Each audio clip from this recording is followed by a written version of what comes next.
সুষ্ঠু, শান্তিপূর্ণ এবং উৎসবমুখর হয়। এই জন্য কী কী প্রস্তুতি তাদের থেকেও আমরা জানলাম, এবং তাদের যে দুই একটা ছোটোখাটো সমস্যা আছে এটা কীভাবে সমাধান করা যায় এইগুলো আলোচনা হয়েছে।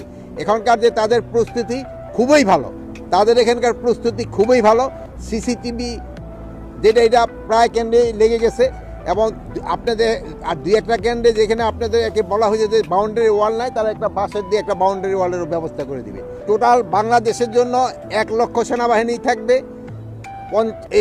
5,000 নেভি সদস্য থাকবে, 3,500 এয়ারফোর্সের সদস্য থাকবে, বিজিবির প্রায় 37,000 বিজিবি সদস্য থাকবে, কোস্টগার্ডের প্রায় 4,500 মতো কোস্টগার্ড থাকবে, পুলিশের প্রায় 1.5 লক্ষের মতো পুলিশ থাকবে, র্যাবের প্রায় 9,000-এর মতো র্যাবের সদস্য থাকবে, এবং সবচেয়ে এখানে গুরুত্বপূর্ণ ভূমিকা। আমরা শব্দ নয় সত্য বলি, আমরা গুজব নয় খবর দেই, সদা জাগ্রত আমাদের চোখ, খবর আগে, সত্য সবার আগে। বাহাদুর লাইভ নিউজ একটি নিরপেক্ষ, নির্দলীয়, আন্তর্জাতিক সোশ্যাল মিডিয়া। সত্য জানুন, সচেতন থাকুন। আল্লাহ হাফিজ।